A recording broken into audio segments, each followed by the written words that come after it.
need to come by here though. Usually, I don't remember this being up in previous semesters.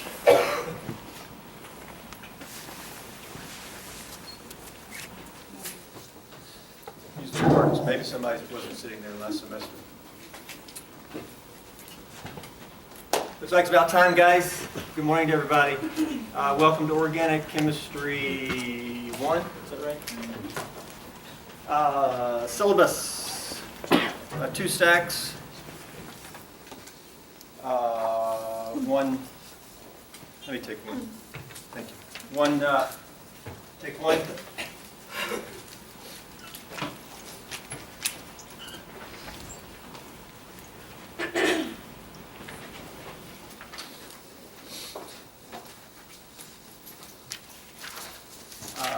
Green sheet outline. Sorry.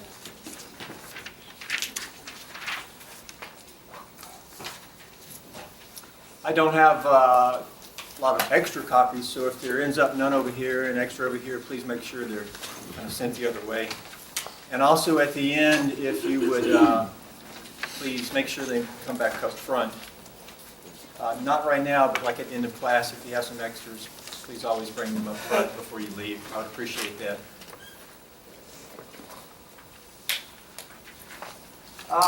Blue sheet. Daily questions. Half and half here.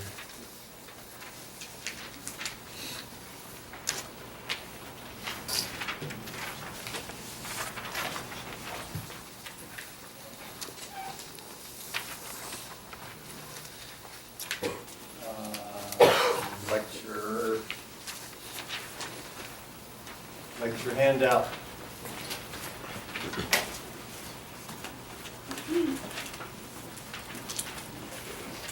Okay, while those are going around, I'll refer to some miscellaneous things and then we'll look at the syllabus a little bit.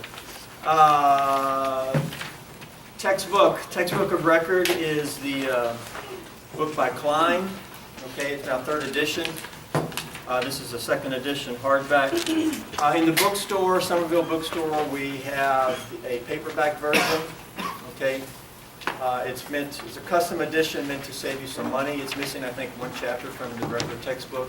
That's okay. This is the official textbook of record. It's cheaper than this in the bookstore, but if you buy it on Amazon, you can get the hardback probably cheaper than this in the bookstore. Okay. Also, I'm not a stickler for using any particular textbook. I don't say, hey, you guys got to buy this $300 textbook or you're out of luck. No, if you got a free textbook sitting around, that's probably just as good. Okay, any organic textbook is going to have the same topics in there, at least 95%. Okay, there are some topics in this textbook that we won't be covering. So every textbook is good. I talked a little bit about this in the pre-course meet and greet. If you have a previous edition of Klein, if you have a book by Wade, by Smith, by Jones, any other book, if you're, please read the syllabus. If you're unsure about your textbook, please stop by, talk to me, show me your textbook. I'm probably going to say, yeah, that's a great textbook. You've got to have the solutions manual to go with it, though. Because you've got to be working problems, and the solutions manual is your friend to tell you the answers, see how you're doing. Okay? Again, one thing, I'm not going to spend a lot of time today because it's all going to just be a lot of information. I'll kind of say it as we go along. We need to get off to a good start today. There's also an official lab techniques book. For the laboratory component, lab techniques book covers all of your lab techniques. You see the syllabus. Again, you can have another book. The one by Zubrick we used to use. I've seen older editions of this on Amazon for a penny plus shipping. Okay. In the end, you need to be prepared for lab when you come to lab, and this is a highly recommended resource. Okay. I also produced my own workbook. Where's it at? Under there? Thank you. Looks like this. It's called workbook/lab manual. The first 2/3 is workbook. It includes homework problems made out by me, both short answer. There's also a multiple choice section. Please look at the table of contents, see what's in here. The back 2/3 is the lab manual. It includes guidelines for reports, guidelines for working in lab, guidelines for your notebooks. It includes all the experiments that we'll be doing,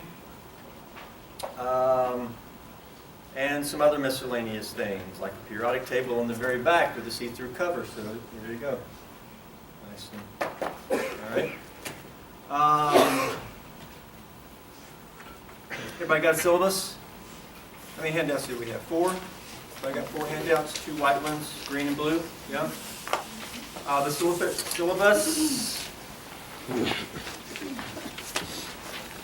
All your information is there. Again, lecture video recording. These videos will be posted on the YouTube page. Hopefully you'll find that as a good resource for reviewing. Course overview, important dates, tests, second page. I give 3 tests in Organic 1. I refer to the material as Test 1, Test 2, and Test 3 material. Then the final exam is comprehensive. It is made out by me. It is not an ACS exam. Comprehensive, made out by me. There's your grading, point distribution, notes, etc. Please read, please read, please read. Third page, miscellaneous comments, my expectations of you, general comments on studying, office hours requirement, little information about my lecture handouts, an interview with Jane, and on the back of the next page is our daily outline. What are we doing today? Chapter 1. Chapter 1 in this book, maybe in your book, probably also going to be Chapter 1, whatever book you have. Okay? Maybe it spills into Chapter 2. But the topics we're doing are what? And IR. I'll bet you a steak dinner that any textbook has those topics in there with plenty of questions and explanation. And that's all you need. You don't need a $300 textbook. You need those topics and explanation. Problems to work, solutions manual. Not everything is listed here. So I listed 3 or 4 topics, but that's not everyone. There's more topic listings in the handouts. Okay? We typically get behind. And then we'll catch up with a couple of catch-up days. But that's very tentative. Okay? Next page, structure of some drugs. My background is in medicinal chemistry, which is the organic chemistry of drug design. I just use drugs to illustrate organic principles. Okay, lots of my questions involve drugs. Hopefully that is of interest to you. A number of you are interested in medical fields. Some of you may already be there, pharmacy, nursing, nurses, or anybody who work in the area and they know some drugs, or you've taken some, like Tylenol, yeah, etc. You know drugs like Lipitor, billion-dollar drug, right here, organic molecule, make $1 billion, lower cholesterol. These are all small molecules. One of the main ideas of the course is to become familiar with the architecture of organic compounds, functional groups, reactivity, aromaticity, organic 2. Everything is right here, or a lot of it. Okay? Understanding line bond structures. The next page is a little more ibuprofen. Give you a little more, some questions about ibuprofen that hopefully you'll be able to answer after taking this course. There, sort of, what's the purpose of this course, etc. Okay. Hopefully you know why you're here, what you want to get out of this course, how it's going to affect your future next semester, and also your future 5 or 10 years. By the way, there was a pre-course questionnaire that I gave in the emails. That's due in class on Monday, yeah? If you've not gotten my emails, please let me know. Send me an email or stop by. but I've sent several emails with information. One main one with information, and then I forwarded it again and again. So, this is meant for you to see sort of what the course is about and what you can do with it, how it applies to drugs, etc. Below is some advanced questions that you're not going to be able to answer after this course, but that you'll work towards more in biochemistry, or if you take pharmacology down the road, etc. So those would be future things, but we're laying a lot of foundation here in Organic 1 and then in Organic 2. The one on the back did not copy well. I may refer to it along the lecture today. Okay, syllabus. Your first assignment is to, of course, read the syllabus, but then on Monday, ask any questions about the syllabus. Okay? That's the first thing we'll do on Monday. So what type of questions you have. Or you can ask before. Other things I have here. By the way, the workbook is purchased only in the main office, Chemistry Physics main office on the 3rd floor. $15, cash only. There's no credit card processing up there.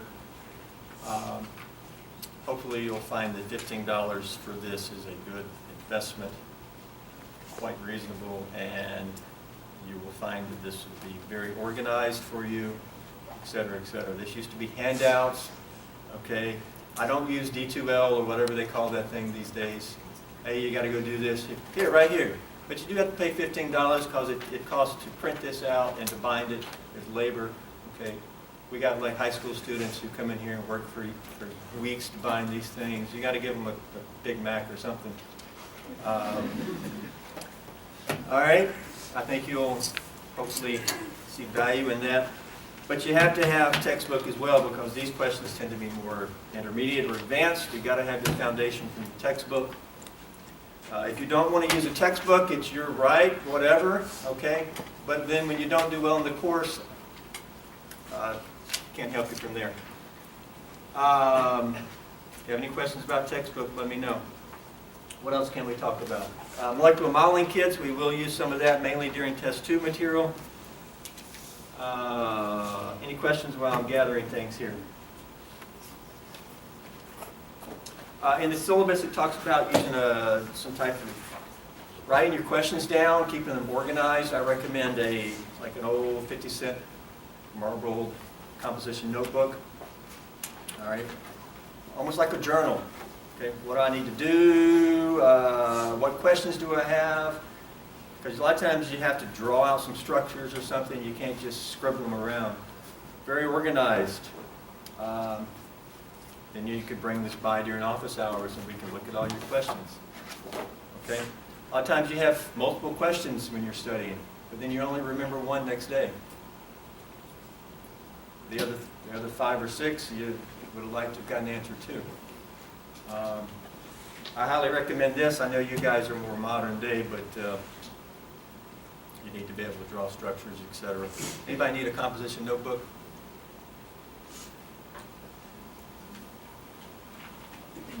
Stop by now. Give you one. Anything else? Okay, it's important for us to get a good start. The first test will be here soon. Also, this is the first time I've ever started on a Friday, and so setting that daily schedule is a little bit challenging because I've never done where the tests fall. So it's likely we may or may not have to change test dates. Okay. Again, because there's certain days I don't like to have tests on, and with starting on Friday, I have to. Okay. Believe it or not, I try to schedule tests that are best days for you guys. All right. Let's get off to a good start here. Last questions? Again, we'll sort of ease into it the first couple of days and say a few things more on Monday and Wednesday, etc. Okay. Got the syllabus. Oh, last thing, IR. Okay, IR, I also sent you in the email. I sent you this handout. Okay, some handouts I expect you to print. Okay, so I expect you to print this one yourself. There's also video for IR. IR is going to be covered only by video. Okay, it's actually 2 videos. They're on the YouTube page. There's a section that says videos or something, lecture videos. There's also a section that says like lab stuff, or lab demos or something. You need to get a start on this, like today, this weekend. Test 1 will come soon. IR will be on test 1. And so it's pretty much all covered by video, and that's sort of meant for you to do there. The workbook contains IR questions, such as you will see on test 1 for practice. And of course, there's IR in your textbook or in any textbook.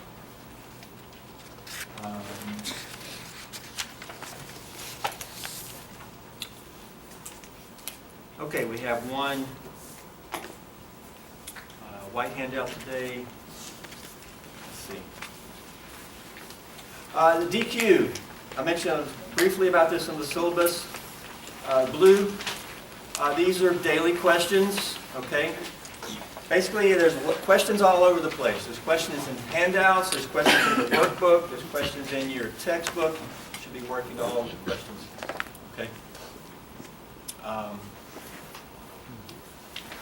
I put together the daily questions so we can maybe work some in class, and we will all be on the same page. So maybe I'll work question 1, but you know that maybe next time I may work question 1 right here, as opposed to some random question which you could not prepare for. These you should definitely be prepared for, and they may be coming in class. That's what this is meant to be. It also sort of goes along, and so each lecture or a couple of lectures, then we move to the different. So the one on the back at the bottom, you're not going to be able to answer based on lecture until like 2 or 3 weeks. But of course, some of you like to look ahead, right? Okay. The very first one, hopefully you should be able to answer after today or definitely after Monday. Okay. So that's just more of a chronological listing of some questions. Let's see here. The green is our outline. I typically give outlines of the material. It helps see where we're at, where we're going. It also helps me because this is what I go by. So I know the first thing we're doing today is what? Theory of atomic structure. Bam. First thing will be protons, neutrons. Okay. So everything here is your topics. Okay. Okay, plenty more that could be said. Let's get going.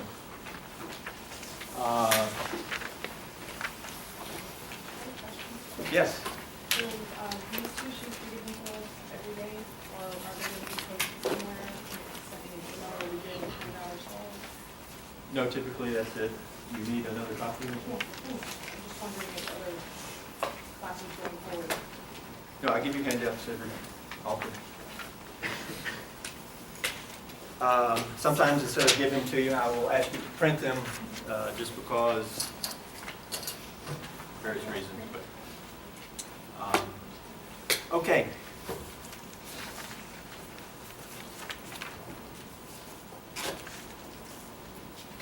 And then we also have the white, thicker handout, sort of the lecture handout that's not in outline form, but more in the material form. All right.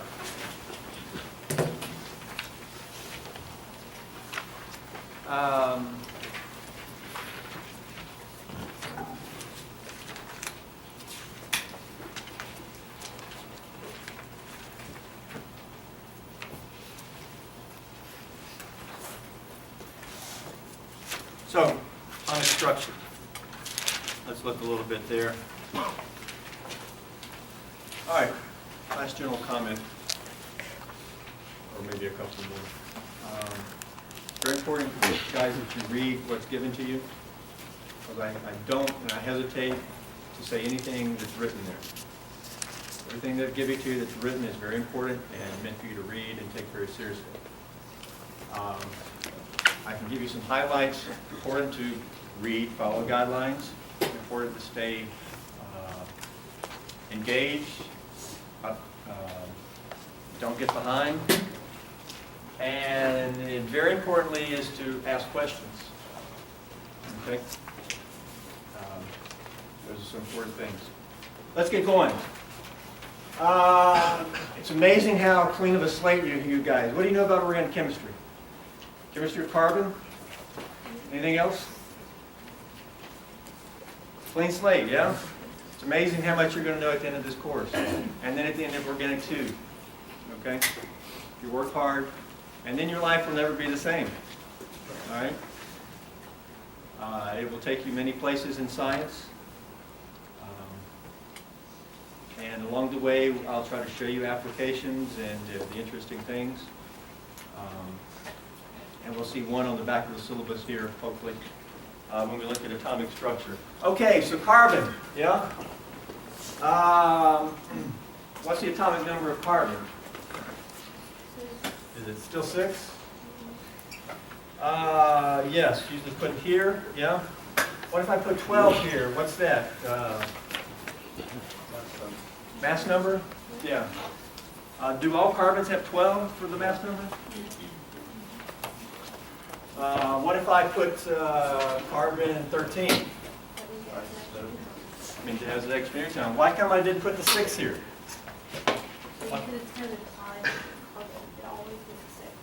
It's always 6, so it's usually not written. If it ain't 6, it ain't carbon, right? So what's the relationship between these two? What are they called? Cousins? Isotopes, yeah. Isotopes. Isotopes vary by number of neutrons. How many protons does this isotope have? Protons. 6. Where does that come from? Atomic number, right? Atomic number. How many protons does antimony have? Is that right? 51? I've had Gen Chem a long time. You guys just had Gen Chem, right? So you should know this stuff better than me. Gen Chem is a prereq. Okay. 6 protons. Number of neutrons? 6. How do we know it's 6? Because these two add up to the mass number of 12, is that right? Okay, and number of electrons? Assuming it's neutral, because this can vary and have charge, right? Number of electrons? 6, yeah, 666, right? Very good, okay. Where are these guys found? Nucleus? Yeah? And the electrons are not in the nucleus, but they're more the outer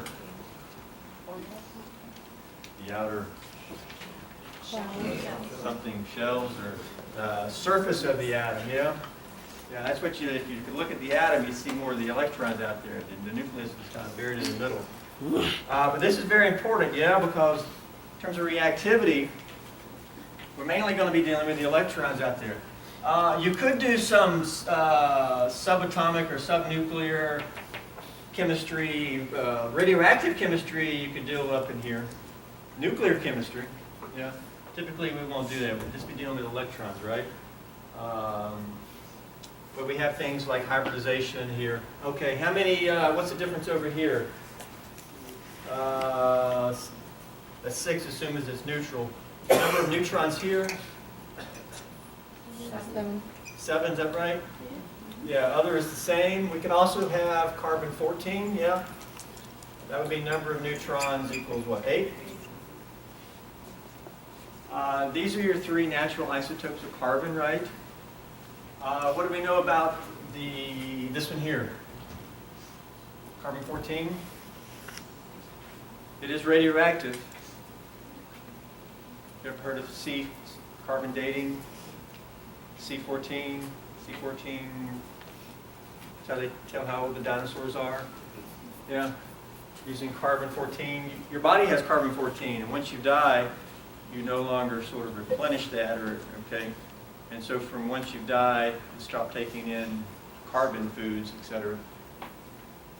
The steady state starts declining as radioactive decays. And then you can tell how old or how long it's been since that human or that living organism has died. What's the percentages of each, naturally? Is it about 99%? Yeah. It's about 1%. And what is this? How much is this? It's just a trace amount, okay? It's in the numbers there.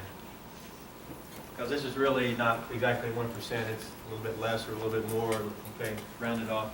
Trace amount. Can you have any other isotopes? You can have so-called artificial isotopes, man-made. Okay? Yes, you can also have carbon-11.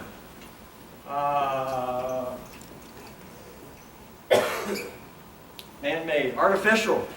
Carbon-11 is also radioactive. Carbon-11 is a positron emitter.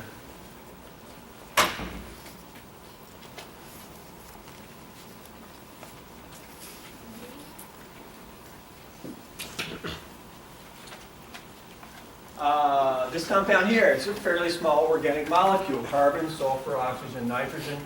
The nitrogen is bonded to a methyl group. The carbon is those C11. This is man-made. The compound is man-made. But this carbon out is radioactive. It gives off a positron, and that positron can be used for imaging. Anybody heard of PET imaging? Positron emission photography. For PET imaging can be used to image lots of things, including the brain. This compound is called Pittsburgh B.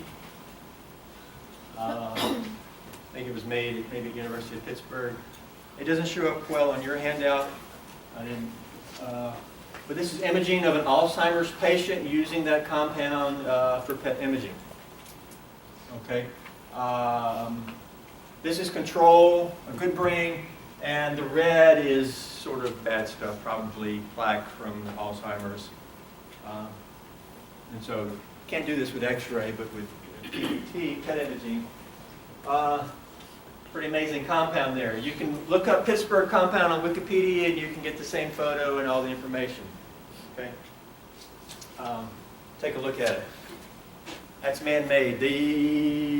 I think they make C11 in Colombia. They have to truck it down here to use it. Problem with C11 is the half-life is real short, so when they come here, they have to go real fast. You see people driving fast, they're bringing C11 down to use it. Okay. Valence electrons. Electron configuration. What's the electron configuration of carbon? Let's see, what do we got? 1s, 2s, and 2p. What we got? 1, 2, 3, 4, 5. Right? Is this right? 1s and 2s. One orbital there, 3 p's. What we got? 6. 1, 2, 3, 4, 5. Where's the next one? Here. Ground state atomic configuration, yeah. Energy, yeah. What do we call this shell here, or these electrons? How many there? Those 4 electrons are called what? Valence electrons, right? The outer shell. And those are actually the ones that we do chemistry with. So while there's 6, we'll usually talk about 4 electrons. Because these 2 in the subshell, they usually aren't involved, right? But this is ground state. When we start bonding, we'll do hybridized state. And so we'll have to mix this up a little bit. What do these orbitals look like? What's an s orbital look like? Just like a volleyball, spherical, and the nucleus sits in the middle. And the volleyball portion is, there's your electrons spread around the nucleus. What's the difference in the 2s versus 1s? Bigger volleyball, right? And what's a 2p look like, or a p? Right, dumbbell shape, nucleus in the middle there, where actually the electron density diminishes as it approaches the nucleus. Okay, and you get sort of a node. Okay, I'll review, yeah?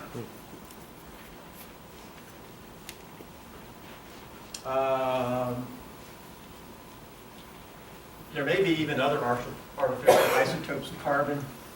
Look on Wikipedia and look up isotopes of carbon, they'll list them all. 3 are natural, then the others are man-made, synthetic.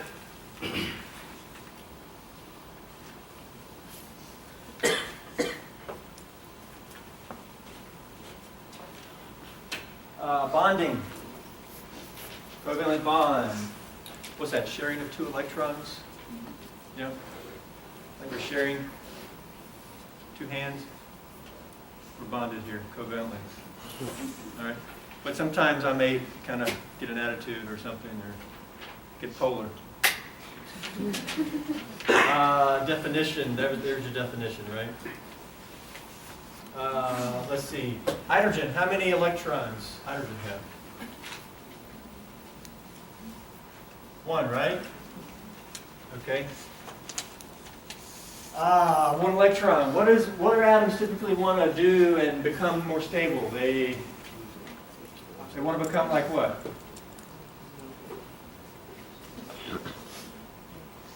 They all want to become like the noble gas, right? So hydrogen really wants to become like helium. And how many does helium have? 2 electrons. So it really wants another electron. Okay? How can it get another electron? Well, you can actually give it one somehow and make this. That's going to be charged, though. We can talk about that maybe. We can also get another electron by having a friend here. Yeah? And they can pair up. Hey, I've got an electron. You've got an electron. Let's pair up and make that bond. Right? So these can come together and bond. This is all sort of theoretical. What's a bond going to look like? We would then have the H with the 2 electrons sitting between the 2 nuclei. And they're kind of paired up here, paired up. And the electron density kind of sits here. And there you go. It's a 2 electron covalent bond. Very simplistic. We can rewrite this like this, right? Because doesn't the dash equal 2 electron covalent bond? Isn't that the way we show that? It's a bond, right?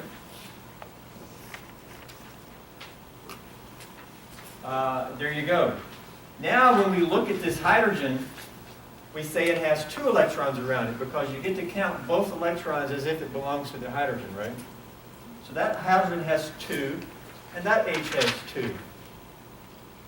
How do they both have 2 when there's only 2 there? Because they're sharing, that's how the count comes.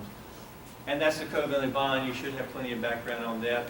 Also realizing that what we just did is super simplistic. Okay? You can get a book called The Nature of the Chemical Bond, and it's that thick. And it talks about all that right there. And all the math that's involved there. Okay? Very simplistic. That's all we're doing right now, right? You seen that right? All right? If you want, you can take an entire class on this. Chemistry 4970. The hydrogen bond. Spend a whole semester right there. Let's move on to carbon, though. Noble gas. So one thing here is we say the hydrogen now has a duet because it has 2 electrons around it. Each hydrogen has a duet.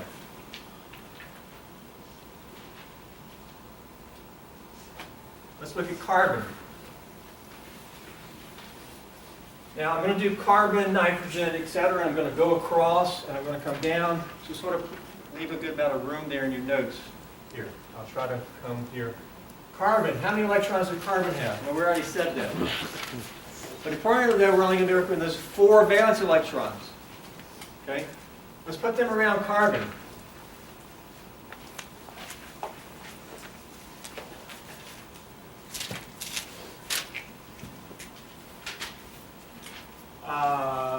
Let's put them around like this. Okay? 1, 2, 3, 4.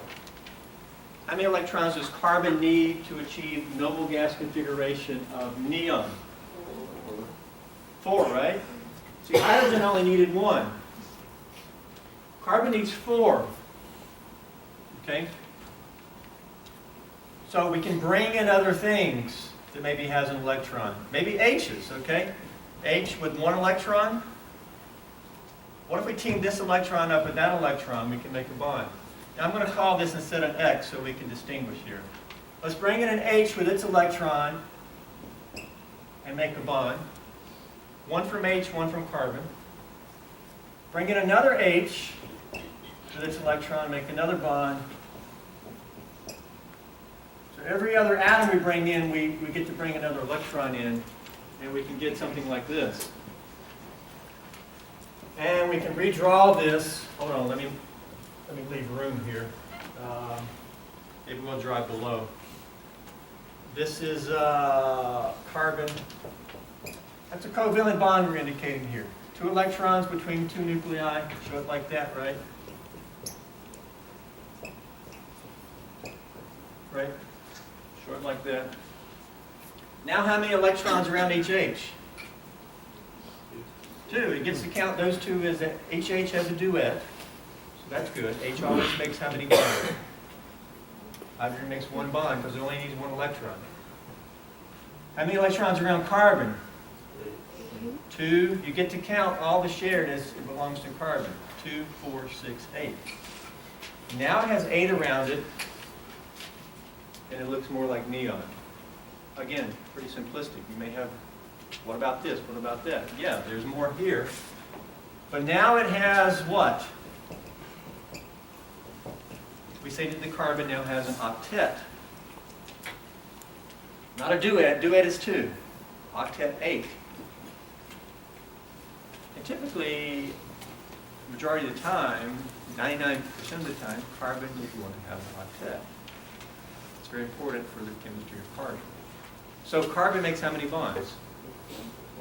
4. It needs to make 4 bonds to get there. We can condense this down to just CH4. Okay? A lot of times you show more of a condensed, something you can write out or type out. What do we call this compound? Methane? Okay? And we should understand why it's CH4 and not like CH5. Okay? Let's look at next. Nitrogen. How many electrons does nitrogen have? Valence electrons.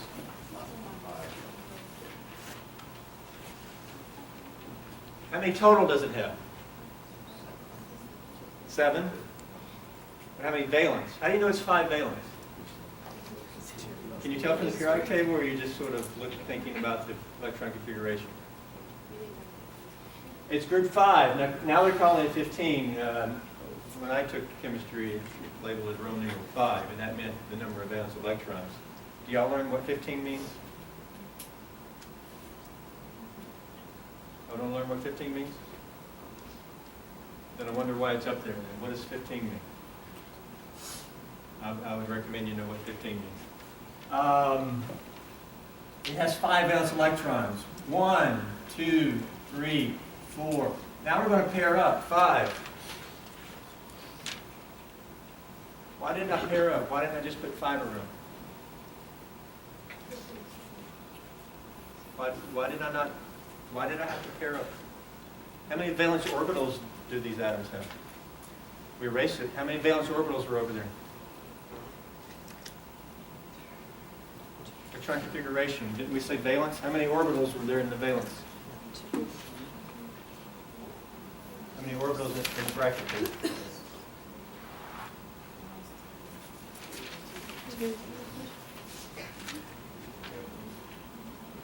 Come on, guys. How many orbitals were in the bracket of the valence electrons?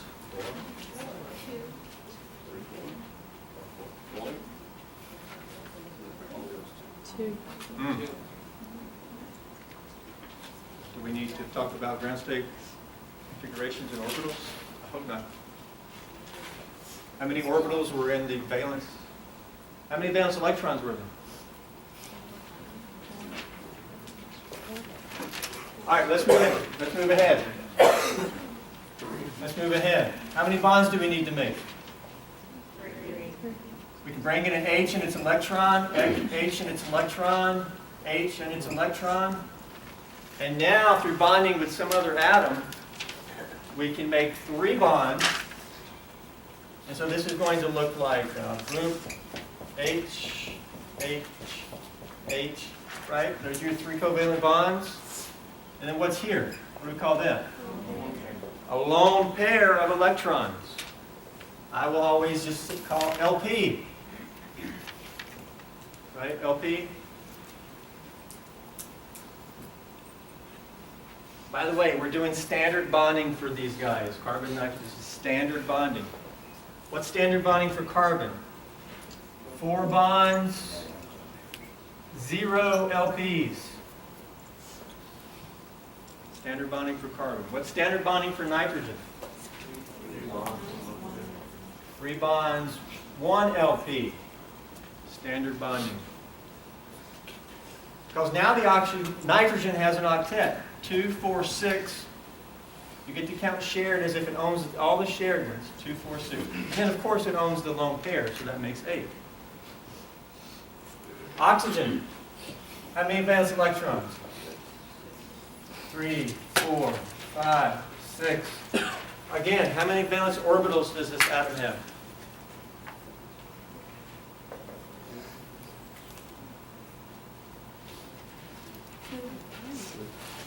2? No.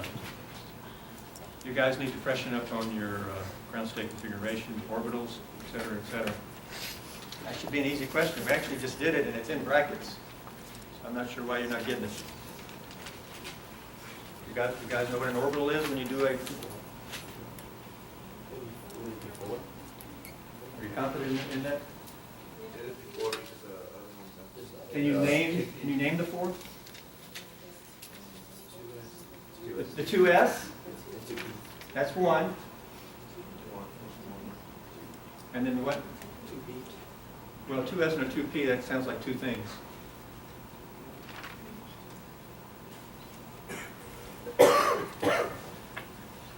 How many 2p's were there? 3. 3, right? There's 1s, 2s, and the 2 p's, and we did boom, boom, boom, and we did this, and we said these were valence, and how many valence orbitals are there? 1, 2, 3, 4.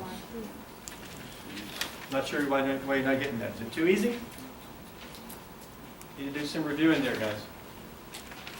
Because if you can't get that, you're certainly not going to know how many p orbitals does an sp2 hybridized atom have. A lot of cases you do need to do reviewing. Okay, and because it only has 4 valence orbitals, that's why you can only put 4 around. Because really what I'm doing is I'm putting electrons in orbitals. There's only 4 orbitals. So that's why I can't do a 5th. So after 4 I paired up. But how many bonds can I make here? I can bring it in H with its electron and make a bond here. And what do we get? Bond, bond. How many lone pairs? 2. Yeah. Okay, and we'll eventually look at geometry here, etc. What do we have here? H2O, right? By the way, what's the name of this compound? Ammonia? Yeah. Standard bonding for oxygen. 2 bonds and 2 LPs? Yes. Because oxygen only needs 2 electrons to become like neon. Each bond you make, you get an electron essentially. So it makes 2 bonds. What's next in here? Fluorine. How many valence electrons? 4, 5, 6, 7. How many bonds does it need to make? 1. Make bond to H. By the way, we can make a covalent bond to numerous other atoms as well. I'm just doing it with H. What do we have here? Just HF. And by the way, if you're going to show a Lewis structure, what's the Lewis structure? Lewis structure is where you show all bonding, all valence electrons. Here's the bonding, but I'm not showing all valence electrons. We also need to show the lone pairs, right? And know they're there. That was Gilbert Lewis. I think he may have written a book about this thing on the nature of the chemical bond. So we call these Lewis structures, where we show all valence electrons, including lone pairs. Standard bonding for fluorine. 1 bond, 3 lone pairs. Okay?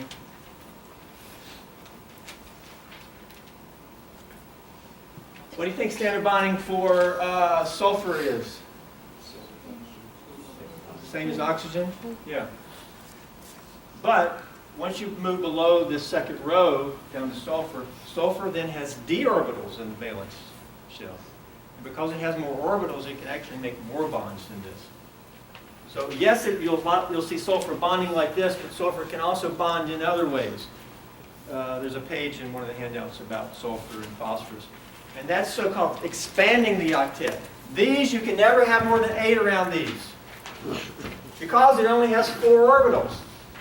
2 in each. You can't put any more. But sulfur you can because it has more orbitals. Check out that page. Now this is standard bonding. We will sometimes see nitrogen with 4 bonds.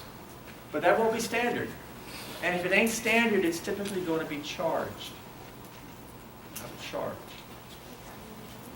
Yes, like ammonium. Very good. I could show you nitrogen with 4 H's. And no lone pair. Is that standard bonding? No, this is standard bonding.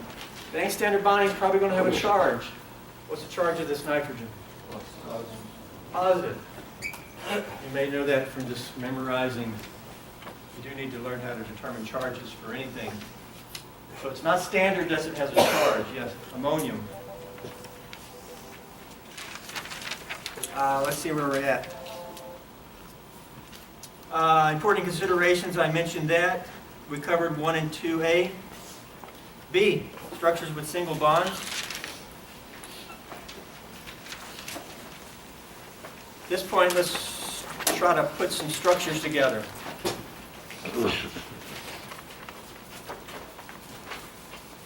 When I race is typically a good time to shout out your questions.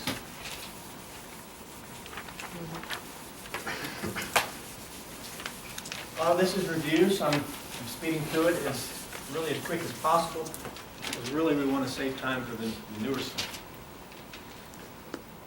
We don't want to have to rush through that as much, right? All this is mainly review, yeah? Some things that you need to freshen up on, like number of valence electrons in the number of electrons in the valence orbitals, etc. Okay, let's see if we can put together bigger structures with what we know so far. CH4O. Can you put together a Lewis structure for that? There's also others. By the way, if you read the syllabus about the handouts, okay, you can, once we end here, we're just going to say, okay, see you next time, guys. So usually I go to the very end. But you see what's coming next. For example, after we do this one, we're going to do one on what? C2H6O. So when we end, I kind of expect you to do these on your own and then have looked at them. And when you come back, we'll do the next one real quick and I'll say, how'd you do? Okay? And then I'll say, well, how about DUS? Did you read about DUS? So these topics are coming. So this is your homework, to look ahead and be prepared for what's coming next. Let's do this one here. How do you want to put this together?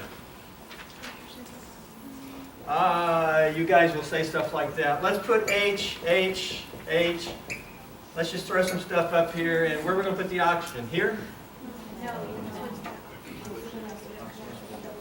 Well, H don't make 2 bonds, so you're wrong already. And this doesn't have an octet. Because standard bonding, you want everything to have an octet. We need to do it in more of a systematic approach. Let me show you how to do it. First off, if we're going to show all valence electrons, we need to know how many we have. How many's in this formula? Carbon has 4, right? Each H has 1, so the H's are 4. And the oxygen has 6. 14 valence electrons. When we get done, we should have that many on the board. Okay. Hydrogen only makes 1 bond. So it's got to be on the periphery. It's never going to be internal. Typically, your heavy atoms, they're called heavy atoms, they're heavier than hydrogen. These are the ones going to be bonded together, all right? Because again, carbon's got to be bonded to oxygen. Because if it's bonding to all H's, you see that we could not go anywhere from there. So let's start by just bonding it. Now, I'm not going to do the dot and the X. There's a bond there. From there, I highly recommend you put the hydrogens around carbon. Why? Well, at this point, it's just a strong recommendation. Fill the valence of carbon. How many H's can we put around this carbon? 3. Because with 3, now the carbon has 4 bonds, an octet. Where do you want to put the 4th H? Off the H. Now it has 2 bonds. Off the O. What's standard bonding for O? 2 bonds, 2 long pairs. We might need to put 2 long pairs here. How many valence electrons so far? 2, 4, 6, 8, 10. There's 10 there. We got to put up 4 more. In terms of long pairs, that'd be 2 long pairs. Where do you want to put the long pairs? On the oxygen. You see how easy it becomes when you follow a systematic approach? But caveat, the systematic approach I'm showing is only going to work for pretty small molecules. Once they get bigger, you got to just develop your savviness. And we will do that in the next couple of days and weeks. Okay? So, next time, please have worked the other structures there, formulas. See what types of questions come up. Write your questions down.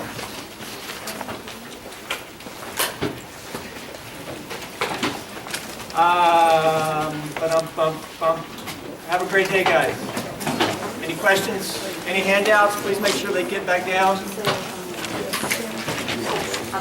Don't forget to purchase the workbook upstairs. Workbook upstairs.